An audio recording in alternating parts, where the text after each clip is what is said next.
Dagon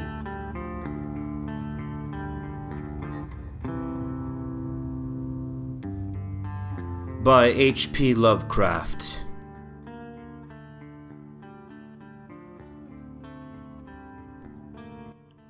I am writing this under an appreciable mental strain, since by tonight I shall be no more. Penniless, and at the end of my supply of the drug which alone makes life endurable, I can bear the torture no longer, and shall cast myself from this garret window into the squalid street below. Do not think from my slavery to morphine that I am a weakling or a degenerate. When you have read these hastily scrawled pages, you may guess, though never fully realize, why it is that I must have forgetfulness or death.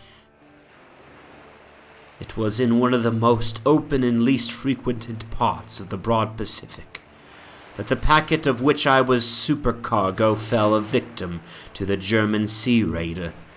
The Great War was then at its very beginning, and the ocean forces of the Hun had not completely sunk to their later degradation.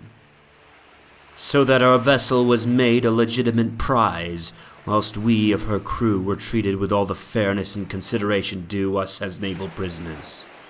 So liberal indeed was the discipline of our captors, that 5 days after we were taken I managed to escape alone in a small boat, with water and provisions for a good length of time.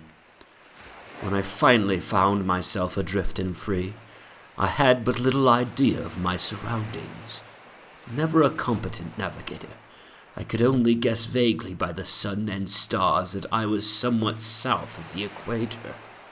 Of the longitude I knew nothing, no island or coastline was in sight. The weather kept fair, and for uncounted days I drifted aimlessly beneath the scorching sun, waiting either for some passing ship or to be cast on the shores of some habitable land. But neither ship nor land appeared, and I began to despair in my solitude upon the heaving vastness of unbroken blue. The change happened whilst I slept. Its details I shall never know, for my slumber, though troubled and dream-infested, was continuous. When at last I awaked, it was to discover myself half-sucked into a slimy expanse of hellish black mire, which extended about me in monotonous undulations as far as I could see, and in which my boat lay grounded some distance away.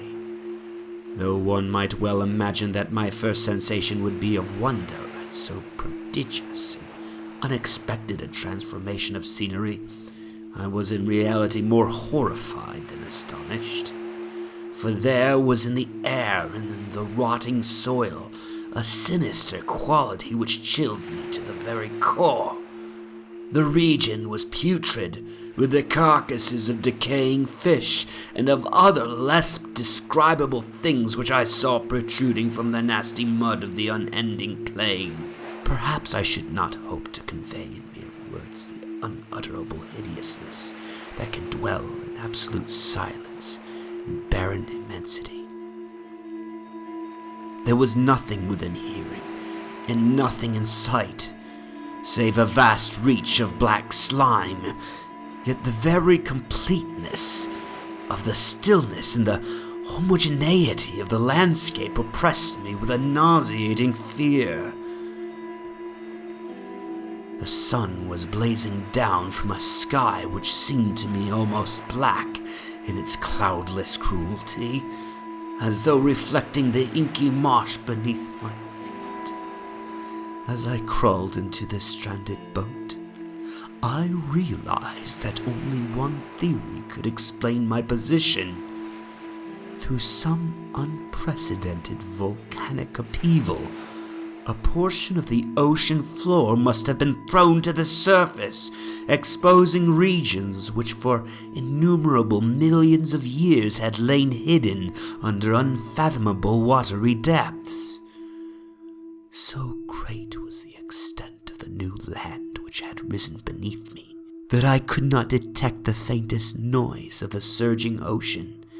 Strain my ears as I might, nor were there any sea-fowl to prey upon the dead things. For several hours I sat thinking or brooding in the boat, which lay upon its side and afforded a slight shade as the sun moved across the heavens. As the day progressed, the ground lost some of its stickiness, and seemed likely to dry sufficiently for traveling purposes in a short time. That night I slept but little, and the next day I made for myself a pack containing food and water, preparatory to an overland journey in search of the vanished sea and possible rescue. On the third morning I found the soil dry enough to walk upon with ease. The odor of the fish was maddening, but I was too much concerned with graver things to mind so slight an evil, and set out boldly for an unknown goal. All day I forged steadily westward, guided by a faraway hummock which rose higher than any other elevation on the rolling desert. That night I encamped, and on the following day still traveled toward the hummock, though that object seemed scarcely nearer than when I first espied it. By the fourth evening I attained the base of the mound, which turned out to be much higher than it had appeared from a distance, an intervening valley setting it out in sharper relief from the general surface. Too weary to ascend, I slept in the shadow of the hill. I know not why my dreams were so wild that night, but ere the waning and fantastically gibbous moon had risen far above the eastern plain, I was awake in a cold perspiration, determined to sleep no more. Such visions as I had experienced were too much for me to endure again. And in the glow of the moon I saw how unwise I had been to travel by day. Without the glare of the parching sun, my journey would have cost me less energy. Indeed, I now felt quite able to perform the ascent which had deterred me at sunset. Picking up my pack, I started for the crest of the eminence.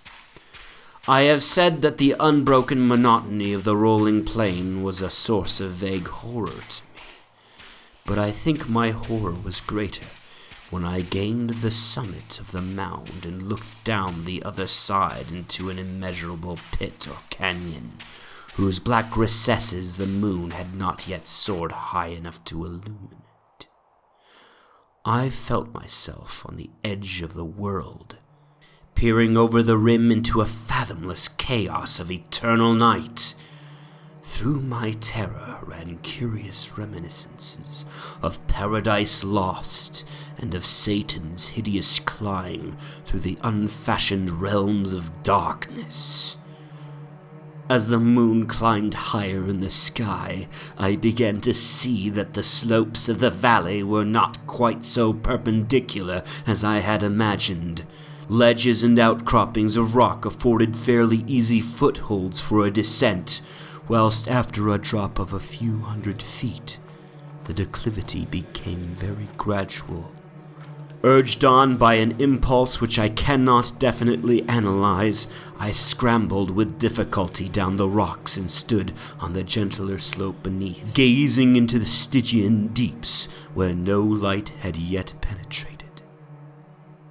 All at once, my attention was captured by a vast and singular object on the opposite slope, which rose steeply about 100 yards ahead of me.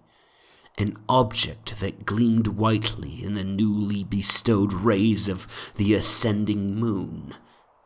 That it was merely a gigantic piece of stone, I soon assured myself, but I was conscious of a distinct impression that its contour and position were not altogether the work of nature.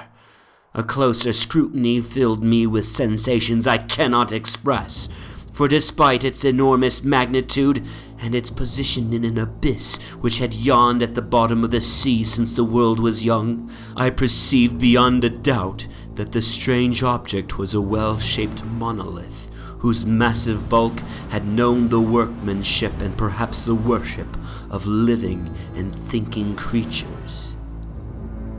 Dazed and frightened, yet not without a certain thrill of the scientist's or archaeologist's delight, I examined my surroundings more closely.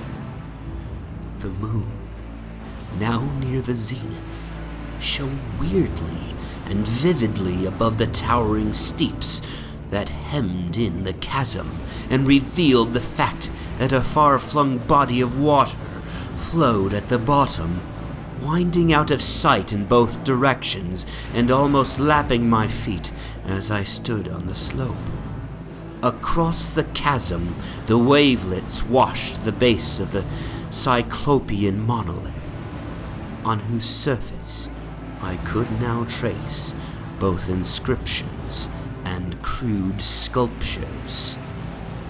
The writing was in a system of hieroglyphics unknown to me, and unlike anything I had ever seen in books, consisting for the most part of conventionalized aquatic symbols such as fishes, eels, octopi, crustaceans, mollusks, whales, and the like. Several characters obviously represented marine things which are unknown to the modern world, but whose decomposing forms I had observed on the ocean-risen plain. It was the pictorial carving, however, that did most to hold me spellbound. Plainly visible across the intervening water, on account of their enormous size, were an array of bas-reliefs whose subjects would have excited the envy of a Dor. I think that these things were supposed to depict men, at least a certain sort of men, though the creatures were shown disporting like fishes in the waters of some marine grotto, or paying homage at some monolithic shrine which appeared to be under the waves as well. Of their faces and forms I dare not speak in detail, for the mere remembrance makes me grow faint. Grotesque beyond the imagination of a Poe or a Bulwer, they were damnably human in general outline, despite webbed hands and feet, shockingly wide and flabby lips, glassy, bulging eyes, and other features less pleasant to recall. Curiously enough, they seemed to have been chiseled badly out of proportion with their scenic background, for one of the creatures was shown in the act of killing a whale, represented as but little larger than himself.